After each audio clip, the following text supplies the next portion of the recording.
Hola, ahora. Bueno, creo que me oís bien sin micrófono seguramente, ¿o no?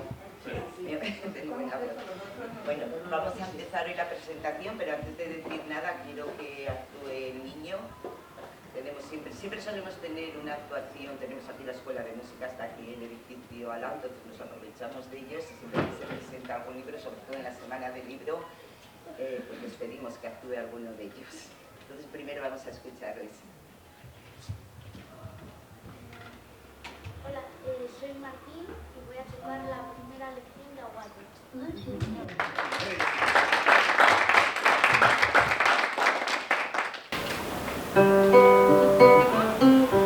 Disconnected.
Gracias, Martín.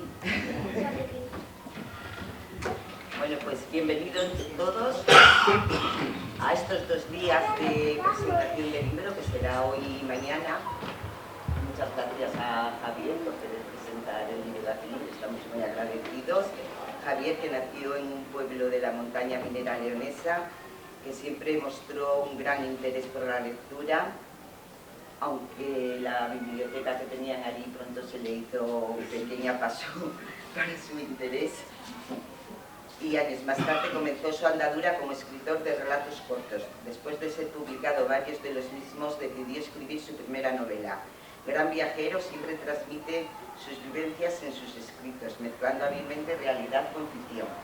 Después de su primera novela, Requiem por Irina, con la que cosechó un notable éxito tanto dentro como fuera de nuestra provincia, nos presenta hoy su segunda obra, ¿Por qué los girasoles miran hacia el sol?, en la que se adentra de lleno en un mundo de thriller con una trama que cautivará al lector desde el primer momento. Os dejo con él, que es el que tiene que explicarlo todo y cómo lo hizo. Bueno, pues buenas tardes a todos. Agradecer al Ayuntamiento de Valverde, aquí representado por su concejala de Cultura, Teresa. Yo comentaba que ayer le comentaba precisamente que a muchos de los sitios que voy la concejala de Cultura no asiste, lo cual siempre me parece un poco falta de respeto, porque al final es su parcela y es su trabajo y debería ir, ¿no? Entonces, pues cuando asisten lo remarco porque me parece que es lo que hay que hacer en estos casos, ¿no? La cultura está en un momento bajo, quizá a lo mejor porque estamos demasiado expuestos a tanta tecnología, a tantos eventos, que cuesta arrastrar a la gente a los actos culturales. Y yo siempre que veo eso, siempre pienso que es bonito que los pueblos hagan estas cosas, que pongamos todos nuestro granito de arena, porque siempre que pienso en un dictador, cuando se hace cargo de un país, lo primero que elimina es la cultura. Elimina universidades, elimina profesores, elimina pensadores, y creo que es un valor que tenemos que tener siempre presente en la sociedad. Una vez dicha esta reflexión mía, personal, vamos a hablar de mi novela. Mi novela se presentó hace 11 meses en el Salón de Actos del Ayuntamiento de León. La verdad es que fue todo un éxito. Después he recorrido con ella un montón de sitios, asociaciones, ayuntamientos, asociaciones culturales, fundaciones, y hoy tocaba venir aquí y la verdad es que estoy encantado. Mi novela es un thriller y voy a explicar un poco lo que es un thriller. La novela criminal tiene 3 subgéneros, que son el thriller, la novela negra y la novela policíaca. El thriller es acción, misterio, suspense. La novela negra refleja a la sociedad de barrios y sitios más marginales en las ciudades. Y la novela policíaca pues es investigación criminal. Los 3 subgéneros son muy difíciles de diferenciar y hay veces que en un mismo libro pueden convivir los 3 y a lo mejor no darte ni cuenta, porque la línea entre uno y otro es muy sutil. En el thriller tenemos al padre de la novela negra, que es Dashiell Hammett, que fue el primer autor que escribió y desarrolló los personajes allá por el año 1930, en vez de en la presentación del libro, del prólogo, y ya diciendo sus características, pues él las iba contando a lo largo del libro, y fue el autor que destacó por eso. Tiene alguna obra como La llave de cristal, El halcón maltés, ambos escritos a partir de 1930-1935. En España, en la novela negra, por ejemplo, destaca Manuel Vázquez Montalbán. Todos habréis oído a lo mejor por los que sois un poco más mayores, de ese detective Pepe Carvalho, ¿no? Y el padre del thriller pues es un hombre británico, Edgar Wallace, que allí por 1905, allá por 1905 hizo Los 4 hombres justos. ¿Qué características tiene que tener un thriller, a mi modo de ver? Pues en el thriller normalmente los personajes, su personalidad está muy marcada. Suelen vivir a veces de espaldas a la sociedad, suelen tener problemas laborales, a veces problemas familiares, están inmersos incluso en adicciones. Esto es muy típico del thriller. Tiene giros inesperados. Todo buen thriller, el autor se sirve de esta herramienta, que es despistar a la gente. Todos cuando estamos leyendo un libro de thriller o de misterio, vemos que apunta a veces a un sospechoso y pensamos que es esa persona la que ha cometido un crimen, un delito, y sin embargo después descubrimos con sorpresa que no es, ¿no? Entonces esto es un recurso que funciona muy bien y que está al servicio del autor. La ambientación pues es importante. En los thrillers normalmente pues hay lugares sombríos, lúgubres, solitarios. Hay escenas que se desarrollan en sitios que hacen que mantengas la tensión, ¿no?, del momento. Contribuye esa atmósfera oscura a ello, ¿no? Los capítulos de un thriller han de ser no muy largos y han de ser intensos y cambiando continuamente de lugares, de personajes, y eso hace que el lector lo consuma más rápido, ¿no? Después tienen que tener un vocabulario que comunique bien con el lector, sobre todo los diálogos, y con todo esto tendríamos la guía de lo que puede ser un thriller, ¿no? ¿Dónde vemos esto reflejado para entenderlo mejor? Pues en el cine, que siempre le podemos poner, las imágenes siempre nos lo comunican mejor, ¿no?, que explicarlo. Hay una película que casi todos supongo que habréis visto, que es Seven, 7 pecados capitales, que es de David Fincher, año 1995, trabaja Kevin Spacey, Brad Pitt, Morgan Freeman, y en ello se ve todo esto que estoy diciendo. Todos los personajes son muy particulares, hay una atmósfera sombría, oscura. De hecho casi siempre toda la película, una gran parte de la película transcurre de noche, lugares oscuros, llueve durante toda la película, no sé si os habéis fijado. De hecho, hay escenas en el interior grabadas en la comisaría o de las escenas del crimen y se ve resbalar el agua por la ventana mientras se ve a los protagonistas, ¿no?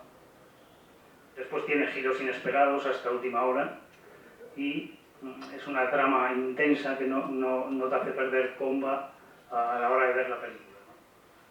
Tenemos muchas películas famosas de thriller, Sexto Sentido, Shutter Island, El silencio de los corderos, series True Detectives, Manhunter, Fargo, y escritores pues tenemos un montón, desde Agatha Christie, Camila Lampert, Stephen King, Miquel Santiago, hay muchos, ¿no? El thriller, bueno, muchas veces en algunas entrevistas me han preguntado ¿qué ofrece de nuevo un libro de thriller? A ver, realmente es difícil inventar algo nuevo, ya. No es un género, por ejemplo, como es la ciencia ficción o la literatura fantástica, donde hay mundos por descubrir. Entonces ahí la imaginación del autor es el único límite. El thriller, al final, o la novela negra o la novela policíaca, lo que hace es contar cosas que, por desgracia, aunque parezca mentira, pasan y las vemos cada día. Esto es así.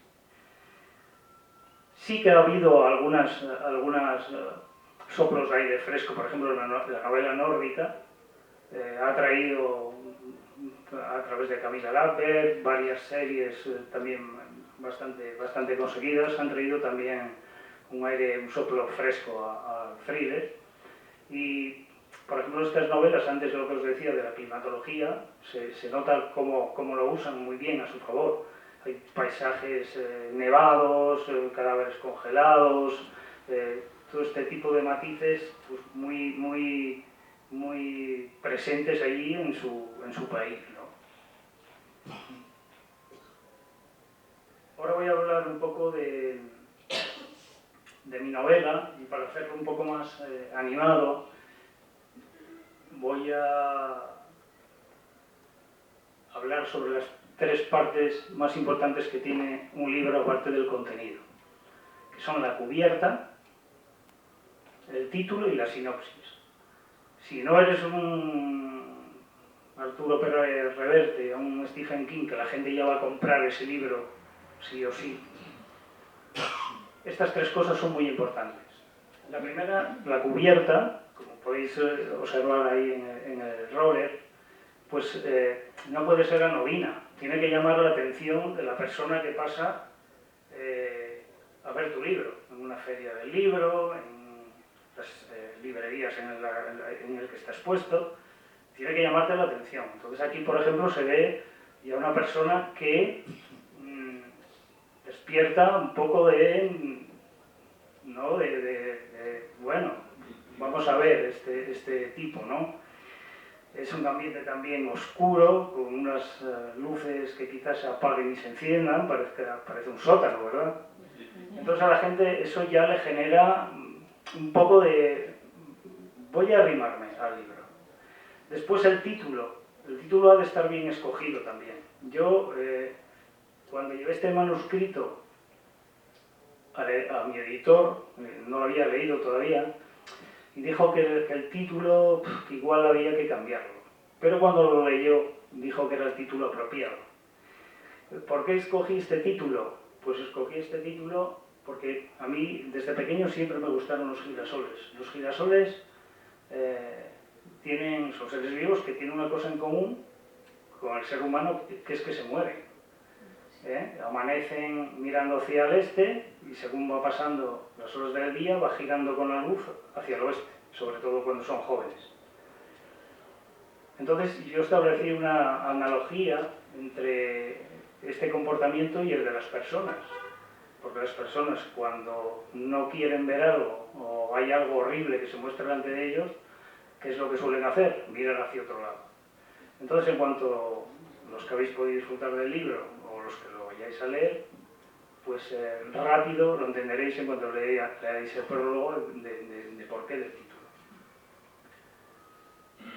Y la sinopsis pues trata de un inspector de policía, Adam Lysenko, que tiene una familia, una mujer y un hijo. Su mujer, por culpa de una enfermedad, fallece, y entonces el inspector entra en una vorágine de autodestrucción, refugiándose en el alcohol, desatendiendo a su hijo, y es despedido de la policía por una negligencia en el cumplimiento de su deber, que cuesta la muerte de un compañero.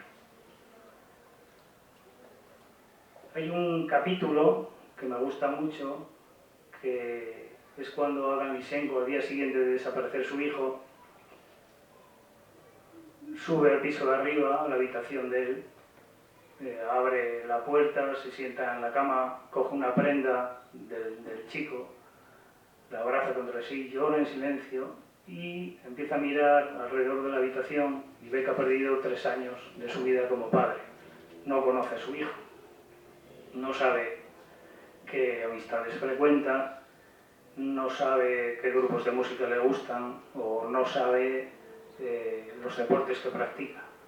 Entonces hay ahí un clic en la mente de Adam que hace otra vez intentar partir de cero, dejar su adicción al alcohol y recuperar al mejor policía que había sido para encontrar a su hijo. A partir de ahí en la trama entran otra serie de personajes y situaciones y todo converge a que tienen que encontrar un asesino en serie, que es el que retiene a Marco, con el hándicap de que a Marco le queda ya poco tiempo. Entonces estas son las 3 partes de un libro, y un poco mi novela contada a través de las 3 partes del libro. Si estas 3 partes están bien construidas, pues la gente cuando se acerca al libro, porque le llama la portada y el título le parece sugerente, es cuando en ese momento da la vuelta al libro, ve la sinopsis y ya si le convence, pues has ganado un lector. ¿En qué me fijo yo como lector? ¿En qué me fijo yo para escribir cuando compongo un manuscrito?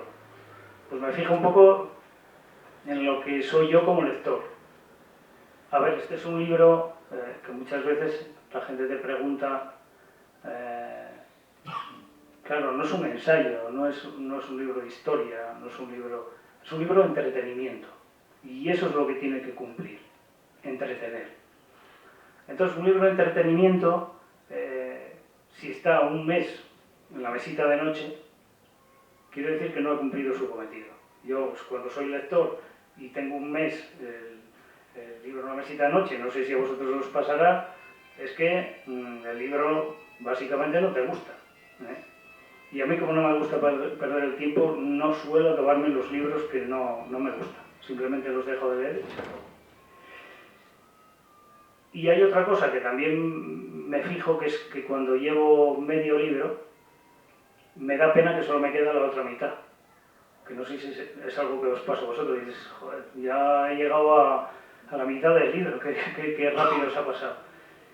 Eso con mi libro no os va a pasar, porque se lee rápido. Yo tengo referencia de cientos de personas y puede leerse en 3-4 días, una semana, si no puedes dedicar mucho tiempo.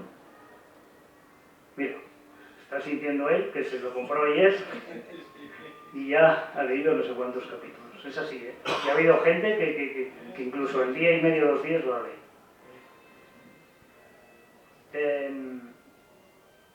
¿Qué se necesita para escribir? Bueno, yo siempre digo que se necesitan tres cosas, bajo siempre mi humilde opinión. Una, imaginación.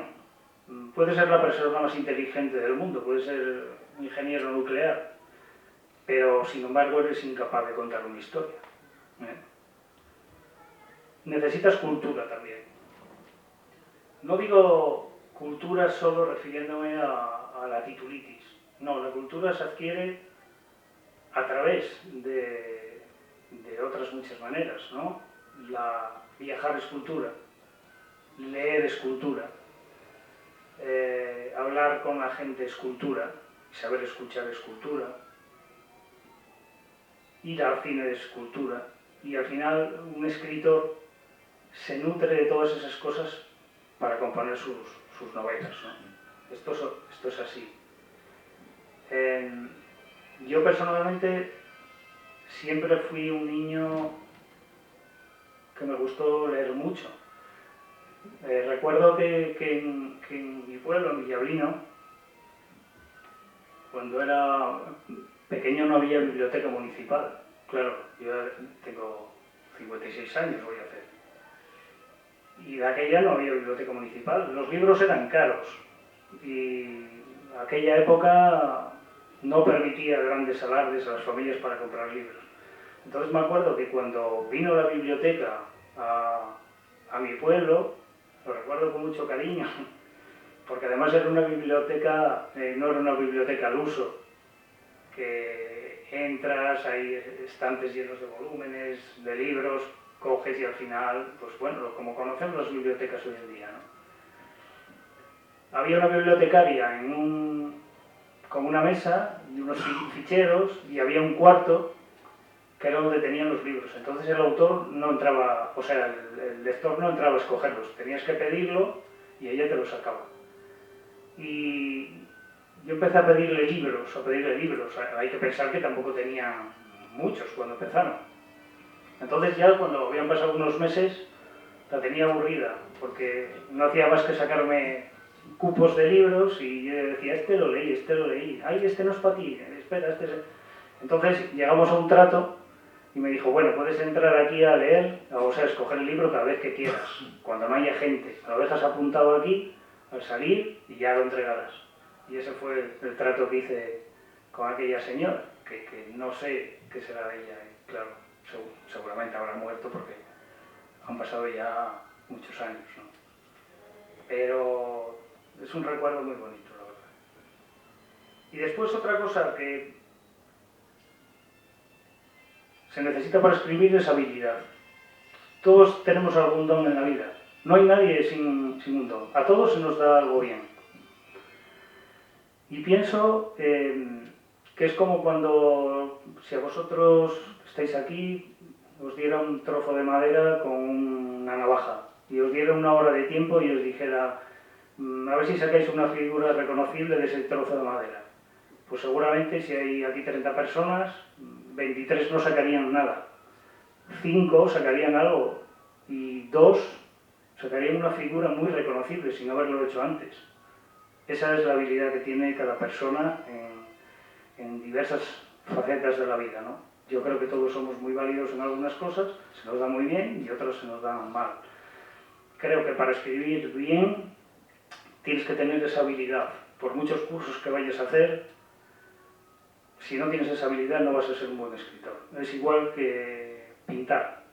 Puedes sacar algo decente yendo muchos años a pintar, pero nunca lo vas a hacer igual que el que tiene esa habilidad adquirida desde niño que se le da bien, ¿no? Pero bueno, igual que en todo. Después, ¿qué hábitos tengo para escribir? Pues suele haber dos maneras para escribir. Lo que llaman escritor de brújula y escritor de mapa. Yo creo que soy escritor de... Bueno, tengo mi peculiaridad. No suelo poner... por ejemplo, ahora estoy escribiendo una tercera novela y no planifico todos los pasos de los capítulos, todos los protagonistas, todos los escenarios y voy uniéndolo como precisamente a lo mejor en una escena de una película policíaca, cuando ponen atrás en el tablero las chinchetas conectando todo, ¿no?, para que cuadre perfectamente. Ese es un tipo de escritor. Hay gente que lo hace así y después ya va desarrollando la historia. Yo no, yo una vez ya que tengo la localización, sé lo que quiero hacer, ya voy construyendo sobre el momento y sobre el día a día. Después es verdad que hay veces que tengo que ir algún capítulo hacia atrás, hacia adelante, modificando cosas, pero voy haciéndolo así. Quiero decir que hay veces, ahora en esta novela, que llevaré unas 60.000 palabras escritas, pues hasta las 30.000 primeras palabras no sabía todavía quién iba a ser uno de los asesinos, ¿no? Entonces, eso os da un poco de pista sobre cómo escribo. En el mundo editorial, voy a hablar un poquito de él, tenemos tiempo, ¿verdad? Sí. Bueno, el mundo editorial es terriblemente complicado. Terriblemente complicado. A ver, esto es un hobby para mí, yo no vivo de esto, no soy un autor que me pueda quejar, seguramente seré de los que más libros vende en León, pero es terriblemente complicado. Para más del 90%, fijaros en este dato, de escritores que publican un libro, la media de libros físicos que venden son 150. Quiero decir con esto que en España se publican unos 100.000 títulos al año, sin contar con los que se publican en Amazon. Esto, pues, a mí ahora que mucha gente me pregunta, mucha gente no ve, ¿cómo haces? Pues tienes que tener un buen libro detrás. Después, lleva mucho trabajo, hay que llevarlo a muchos sitios, tienes que darte a conocer, porque si no la prensa no te hace caso, los medios de comunicación. En las librerías, si no eres un poco conocido, no ponen nunca tu libro ahí.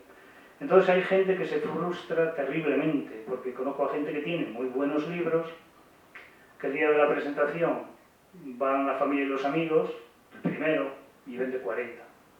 A la semana hace la presentación en otro sitio, vuelven ahí sus padres, algunos amigos repetidos, algún espontáneo y vende 20. Y en la tercera ya no va nadie. Las librerías no quieren esos libros, las librerías tienen un cupo de libros infinitos que les mandan todas las semanas y de autores que venden cientos de miles de libros. Entonces esos autores nunca les van a dar representación en sus librerías, nunca. Entonces es un mundo muy complicado. Antes, las grandes editoriales tenían a personas que leían los manuscritos que les mandaban anónimamente la gente, ¿no? A lo mejor leían las primeras páginas, si estaban bien lo acababan, se ponían en contacto con esa persona y si había suerte lo publicaban. Eso ha desaparecido completamente, eso ya no existe. Existe, pero pagando. Ahora, todas las editoriales, a gente que sea novel y quiera sacar su libro, pues les pueden cobrar entre 1.500 euros y 4.000 euros por sacar su libro, ¿vale? Pero no hacen nada más. Me da igual que sea Penguin, de Editorial Planeta, que sea Anagrama o que sea otro cualquiera. No hacen nada más. Solo les hacen ese trabajo profesional. Ahí tienes tu libro, te doy 150 ejemplares, adiós. Y hay gente que es muy ilusa, paga cantidades de dinero grandes, porque piensa que va directa al estrellato y va directa al estrelladero, porque se da cuenta a las pocas semanas que no ha vendido un libro. Es muy complicado.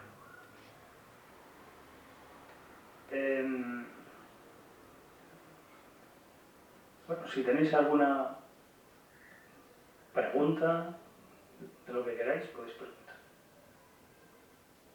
Bueno, es complicado la cosa de escribir, ¿eh? Sí. ¿Qué se puede hacer para eso? no se puede hacer nada. Tienes que tener trabajo, suerte, un buen libro y aún así cuesta. A ver, yo no me puedo quejar. Mi libro fue el más vendido en la Feria del Libro 2024 de León. Ha ido la Semana Negra de Gijón, ha ido a muchos sitios. Hay veces que lleno los sitios y hay veces que hay 8 personas. Es un hobby para mí. Todo el mundo merece respeto. Una vez que se sienta a escucharte, pues es bonito. A veces te llevas unas sorpresas grandísimas y conoces a gente maravillosa y eso es lo que lo más bonito que me he llevado de esto, ¿no? Que hay situaciones y hay circunstancias que conoces a gente muy maja. Pero es muy difícil. Muy difícil. ¿Por qué? Porque tú, hoy por ejemplo, mañana voy a estar en Villablino. Yo ya salí en toda la prensa, digital, en la prensa. Si no te conocen, ya no te ponen. Y aquí todo es publicidad. Es un círculo vicioso en el que las grandes editoriales tienen a sus nombres de cabecera, más los famosos de turno que van saliendo, que saben que por ser famosos van a vender no sé cuántos libros, no olvidemos que esto es un negocio, tienen las distribuidoras y tienen los puntos de venta. Y todos esos ya no necesitan más.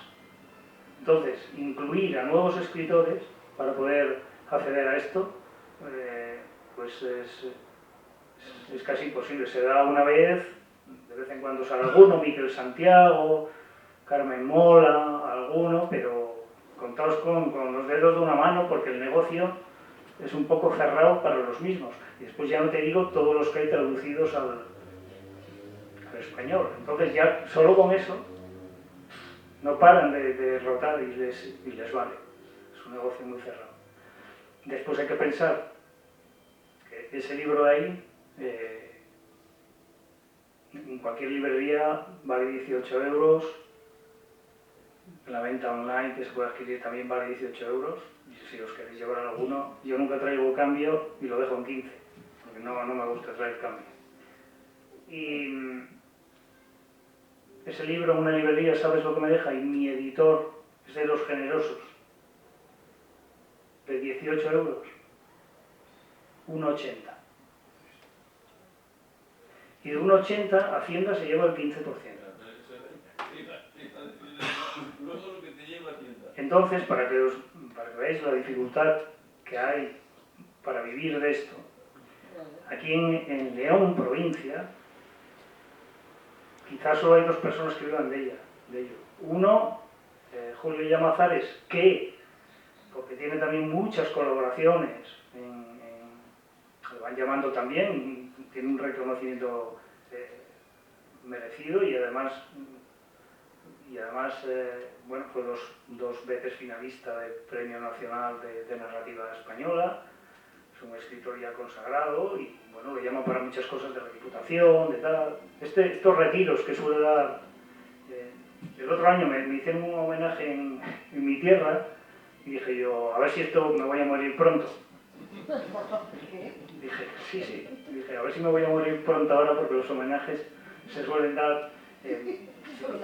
Sí, Luis Mateo es de Villablino, es el premio Cervantes, el anterior premio Cervantes. Es un hombre que tiene 86 años ahora. Ahora hay no sé cuántas calles ahí en la Ciana. Bueno, hay hasta una ruta, la ruta de Luis Mateo, que pues va por donde estudió, donde vivió, donde todo. Pero esto es de hace 5 o 6 años para acá. Tú hace 6 años te parabas en Villablino y decías, no en Villablino, en León capital. Y decías, ¿quién es Luis Mateo? No sé, algún comediante, algún del Club de la Comedia o... Pues no le conocía nadie. Yo vino y no lo conocía.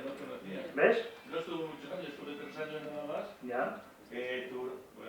Igual fuiste hasta con mis hijos al colegio. Pues date cuenta que... Y él ya llevaba escritas en el año 2000, te voy a poner 2015, ya llevaba 40 novelas. Nadie lo conocía. Por eso te digo que el mundo cultural va en declive. Es lo que es. Entonces aquí hay dos personas que pueden vivir entre una cosa y otra. Bueno, Julio Llamazares, así, así, así, así, y Noemí Sabugal, porque también va compaginando con cursos de escritura y haciendo otras muchas cosas y bueno, más o menos le da para vivir. El resto de escritores a ninguno. No hay. Los hay ningunos, entonces. Sí, o sea que sí, claro que sí. Todos, hombre, lo que pasa es que claro, es difícil porque no todo el mundo vamos a comprarle un libro tuyo, del otro, del otro. Es que es muy difícil, hay muchísimos títulos y después lo que falla, digamos, es el mundo de la publicidad. Lo que yo tengo suerte aquí, a lo mejor en la provincia, que ya me conoce mucha gente, pues me falla fuera de aquí. ¿Por qué? Pues porque no te conoce nadie. Aunque vayas a Gijón, aunque vayas y tal, no te conoce nadie. Entonces, es eso. Como una persona de Cádiz va a comprar tu libro si no te conoce? Al final compran lo que sale en la televisión, los medios y lo que ven en los escaparates de las librerías. Esto funciona así, es un negocio. Si a los grandes publicistas les interesa vender un libro, lo cogen, lo venden, hacen publicidad y... Sí, mira, por ejemplo tienes, bueno, yo voy a dar mi opinión como lector, que a lo mejor hay aquí algunos que lo habéis leído y os ha encantado. La chica de tren, que después hicieron una película, no sé si es para mí peor la película o el libro. Yo ese libro no lo acabé de leer. Ese libro vendió millones de ejemplares, sin ser conocida la autora. Fue un fenómeno editorial porque hubo una persona ahí que la conocía, estaba relacionada con el mundo de la comunicación y pudo sacar ese libro arriba. ¿Es un buen libro? No. Y sin embargo, no para mí, perdón. Lo respeto, porque toda persona que escribe un libro tiene mi máximo respeto. Pero hay escritores por ahí, como vosotros podéis conocer a pintores o gente tocando en la calle. Hace 3 años, o 4, vi tocar una pareja de guitarristas que cantaban también, que eran españoles, cantaban en inglés en una taberna de estas inglesa. Bueno, un escándalo. Y ahí estaban en chanclas, con 40 y pico años cada uno, una cerveza al lado, disfrutando, eso sí, pero decías, pero ¿cómo tocan estos tipos?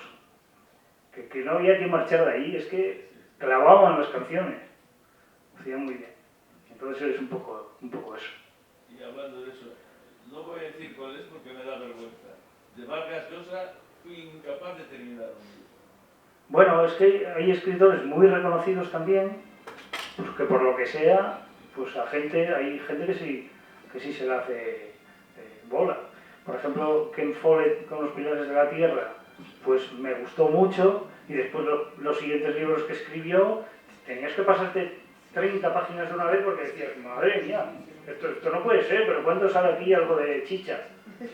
Entonces, esto también viene porque las editoriales ahora sobreexplotan a los escritores y les obligan a sacar un libro por año. Y un libro por año, a no ser que ahora con inteligencia artificial pongas a funcionarla, es muy complicado sacarlo, muy complicado. Y más un libro como un tocho de eso.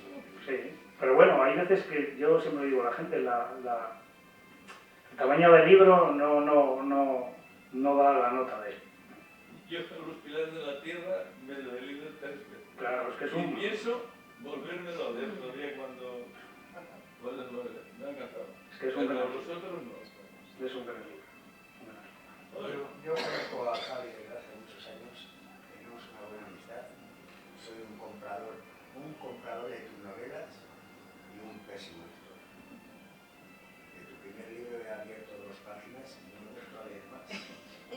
Bueno, pero es que eso también lo digo porque hay muchas veces que me han preguntado y me han dicho, ¿y tus hijos serán buenos lectores? En mi casa siempre dieron libros, siempre, esparcidos por todos los sitios. Y sin embargo les cuesta leer. Eso, ¿cómo pienso yo que se puede fomentar un poco la lectura entre los pequeños, si tenéis alguno? Con los cómics. Los cómics, eso ha de ser el primer paso, hay que darles tebeos a los niños, cómics. Y después ya ellos mismos van a ir queriendo historias sí, más sencillas, ir leyendo y ya es cuando cultivan la afición. A mí me parece muy importante. leer. Porque después te encuentras con universitarios por ahí que no saben hacer una redacción, sin faltas de ortografía, no saben componer dos estructuras sencillas sobre cualquier cosa sin meter la pata. Y me parece bastante penoso, la verdad. Bueno, de lo que has explicado del libro ya me has encendido la mecha. Bueno, Sí. vamos a ver, vamos a ver. Hay lectores de todo tipo. Ha habido personas que han leído mis libros con 80 y muchos años, o más. Eres buen amigo porque cuando vamos a tomar café nunca me llama la atención. Entonces, Te quería preguntar una cosa. ¿Tú de tu vida has metido algún retazo en alguna novela? Sí, Sí. sí. Siempre se mete. Bueno, a ver, hablo en general, pero yo creo que todos los escritores al final, en sus novelas, meten parte de sus vivencias. Bien sea de niños, bien sea situaciones que vives a lo mejor cuando viajas, sentimientos. Yo pienso que eso es importante. Alguna vez he leído sobre algún escritor famoso que dice que nunca jamás lee a otros escritores y se aísla por completo de todas estas cosas y tal. Puede ser que a lo mejor en esos casos pues sea todo... Pero yo creo que sí. Yo, claro, lo sé yo, pero hay situaciones... Bueno, por ejemplo, voy a contarlo aquí. En mi primer novela, que está en todas las bibliotecas, la podéis sacar de manera gratuita en todas las bibliotecas de la Junta de Castilla y León, en esta también, en todos los bibliobús. Se llama Requiem por Irina y trata de una niña de 8 años, cómo ve ella la guerra, ¿no? ¿Con qué ojos ve la guerra una niña de 8 años? Es un libro que os recomiendo, lo podéis sacar gratis de la biblioteca, y es un libro absolutamente precioso. Pues en ese libro hay una escena en la que yo mismo de niño protagonicé, ¿no? Que era, bueno, los que sois más mayores os acordaréis de aquellos soldados paracaidistas que eran rígidos como un Lego, porque en aquellos años no había movimiento en los juguetes, era todo muy básico. Y entonces les enrollabas alrededor un paracaídas, lo tirabas al aire y si había suerte, que la mayoría de las veces no había suerte porque caía plomo, pero alguna vez se abría y caía. Yo estuve ahorrando para ese juguete, no sabéis cuánto. ¿Cuánto añoraba ese juguete? Tenerlo, porque había gente que tenía más posibilidades y lo tenía. ¿Cuánto estuve ahorrando para ese juguete? Y esa escena, representada en otro niño, sale en mi libro, por ejemplo, por poner un ejemplo. sí. ¿Os atrevéis? Estamos en familia. Te quería preguntar en tu libro, por la parte mágica, ¿por qué la has metido? Bueno, hay un componente ahí un poco, sí, un poco mágico, que siempre digo, como en mi primera novela, que queda a juicio un poco del lector. Para uno podrá ser casual, para otro podrá tener un componente, digamos, especial, pero hay un personaje que se llama Irina, que sale efectivamente en esta segunda novela, y es un pequeño homenaje que le hice por haberme dado tanto con el primer libro. Entonces decidí incluirla también en mi segunda novela. Ya no va a salir más. Ahora ya he cambiado de situación. Agradecido a tus personajes anteriores. Sí, porque realmente siempre le guardas cariño a ciertos personajes, al final son tuyos. Los quieres como un hijo propio. No leí la primera, pero la leeré. Sí, te va a encantar. Sí, porque ya estás hablando de la... Porque claro, el prólogo está muy grande, pero coge muchas... El señor que se supone que enterró a alguien, que está allí, después cuando se va para casa encuentra un pequeño jilguero y lo sube al libro, vamos. Bueno, es que, a ver, que esto tampoco es destripar nada. Sí, No, pero está en el prólogo. Sí. Pero los psicópatas realmente viven entre nosotros. O sea, muchas veces vemos como hay una persona que ha descuartizado a no sé cuántas, y cuando preguntas a sus vecinos, ¿qué dicen? Que qué persona tan agradable, educada, con un animalín que lo paseaba todas las mañanas por el barrio. Oye, yo, ninguna. Es que es como son los psicópatas. A veces son difíciles, muy difíciles de detectar dentro de la sociedad. Y los que habrá que jamás serán descubiertos, ¿no? Pero esto los autores pues, nos da también mucho juego. Lo del cambio de editorial es porque ellos no están interesados o porque tú eliges. A ver, ¿tú vas a escribir un libro? ¿Quieres? No. O sea, lo preguntas por curiosidad. Es que recomiendo a todas las personas el primer libro que sea autopublicación. Quiero decir, que pague por él un precio razonable. ¿Vale? Yo qué sé, normalmente pues te suelen sacar un libro ya bastante corregido decentemente, a lo mejor te pueden dar 200 ejemplares para ti, tú te los comes y tú te los guisas, tienes que hacer todo, cero publicidad, nada, pero hacen un buen trabajo y a lo mejor te pueden cobrar 1.200, 1.300 euros, de ahí a 5.000, depende de cómo sea la editorial. El resultado es el mismo, ¿no? ¿Vas a vender? Los que vas a vender. Entonces hay mucha gente que recomiendo para un primer trabajo ese. Si tienes ya un poquitín ya de repercusión, tienes interés en trabajar, en moverte, y el libro es bueno, y sobre todo la gente te dice que el libro es bueno y le gusta, eso es lo más importante. Porque si no hay un trabajo bueno detrás que te sustente, engañas a uno, pero no engañas más. Entonces ya una vez que tienes eso, entonces sí puedes a lo mejor con un nuevo trabajo ir a una editorial nueva. Que fue lo que hice yo, que ya es una editorial, digamos, de verdad. Entonces ya firmas un contrato y ya tienes una serie de cosas. Y ahora voy a probablemente cambiar para otra editorial. Entonces, esto es la oferta y la demanda. Un poco, pues así funciona todo. Depende de lo que te ofrezcan, ya no por dinero, porque realmente para mí esto es un hobby, pero hay veces que hay cosas que una editorial más grande pues puede sacarte a otros sitios, a lo mejor. Entonces, pues bueno, pues todo lo que vaya sumando pues está bien. Animaos. ¿Alguna vez cuando empezaste a escribir, alguna vez... Perdona un momento. Sí. ¿Hay un pincho ahí después? Sí, ahora, puede ser a las 8 mejor. Vale. Sí, porque no quiero que la persona que esté ahí me haga más tiempo del necesario. ¿Alguna vez que has comenzado una novela, tratas de anotar otra publicación, o sea, otra novela aparte? Sí, porque a lo mejor no me vale para esa novela, pero me vale para la siguiente. De hecho, voy a hablar un poco sobre la tercera novela. La tercera novela va a estar situada en el Ártico. Y diréis, joder, qué tío tan raro, pero con lo grande que es España, ¿por qué se va al Ártico?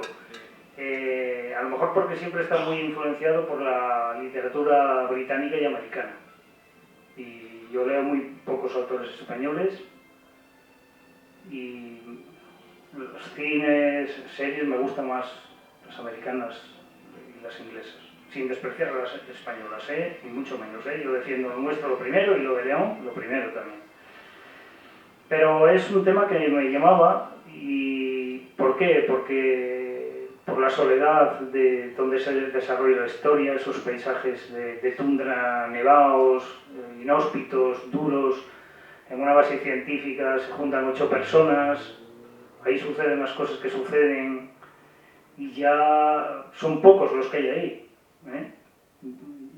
Entonces la gente, pues en esa primera parte de la novela, que ya la acabé, pues se van a plantear muchas situaciones. Después se traslada un poco ya al archipiélago Svalbard, que pertenece a la corona noruega, es donde está el semillero mundial de plantas, y además tiene como curiosidad el archipiélago ese, que pertenece a la corona noruega, pero todos los países cuyas aguas territoriales lo toquen tienen posibilidad de explotar allí sus recursos. Entonces Rusia tuvo algunas minas de carbón, en fin, la población son 3.000 personas, ¿no?